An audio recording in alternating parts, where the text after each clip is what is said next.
Susan answered. She craved the sun. Susan wanted to live in a big city, and she thought California would be a great place to live. She promptly packed her car with all her possessions and bought her dad a return airline ticket to St. Paul, and the two of them drove off in her car to start her new great adventure. That move shaped everything that was to come. Susan was excited. Finally, she could live and work someplace warm and have the independence she craved. Susan loved clothes. She adored the color pink, and many of her well-put-together outfits incorporated one shade of pink or another. Once in California, she began working in a clothing store, and she enjoyed helping her customers pick out dresses and pants and blouses that suited them. In sunny California, she could even sell brightly colored shorts and tops and bathing suits. Soon, she had a following of customers who came to the store just for her. She remembered their names, their sizes, and the sorts of styles they favored. She chatted with them about their jobs, their children, their pets. Susan was a natural saleswoman, and her bosses noticed. She was on her way to the career she had dreamed of. She called her mother often.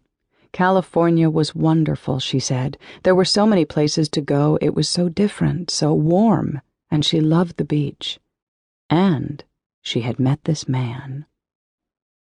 Her parents visited once and were introduced to Richard Bailey, who was in the Air Force. He was not as tall or as big as Susan, but he was handsome, with brown hair, dark eyes, and a mustache.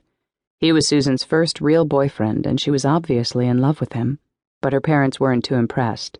He was from California and had that beachy attitude.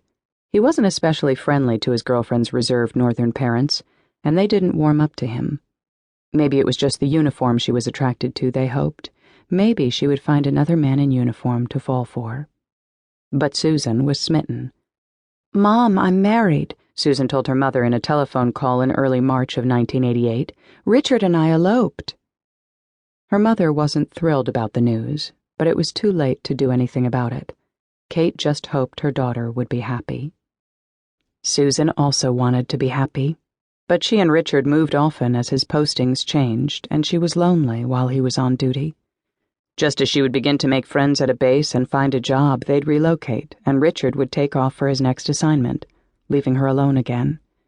In telephone calls from military posts in Washington, Hawaii, and other places, Susan told her mother how Richard called her from ports afar and told her about new friends he was making.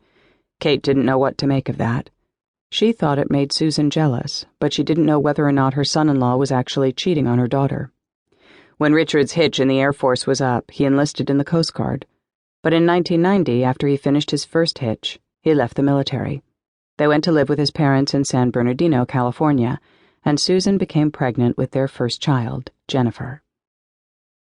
Susan continued to find jobs in retail, and she was successful. Which was a good thing, she told her mother, because once Richard was out of the military, she supported the family. When she became pregnant again 4 years after Jennifer was born with their second child, David, Richard's father took over child care when Susan resumed working. Kate got the distinct impression that although Richard's mother was around, she wasn't much help with the kids. But Susan depended on her father-in-law. In between jobs, Richard stayed at home and helped with the children while Susan worked. Her family time grew shorter and shorter as she advanced, and soon she was given her own store to manage in Victorville, California. She was moving up in the J. Jacobs Retail Clothing Company. In 1997, Susan was offered another promotion. She had been doing so well that the chain administrators wanted her for more important work. They offered her a position as district manager in the chain for parts of Texas, Louisiana, and Oklahoma. She couldn't pass up a promotion like that, so they looked for a place to live in the Dallas-Fort Worth Metroplex that would be central to all of the area she was responsible for. And so they moved to Texas. Texas is called the Lone Star State, and Texans are proud of their state shrine, the Alamo. Northerners may question why the site of a total defeat by Mexican General Santa Anna in 1836, during which every soldier defending the old mission was killed, would be so beloved. But Texans admire how it inspired others to fight. When General Sam Houston finally defeated Santa Anna, Texas became a republic and adopted a flag that consisted of single red and white horizontal stripes with a blue vertical stripe on the left side. Inside the blue was one white star. All the drama, and the wealth that later came from cattle ranching and oil wells, and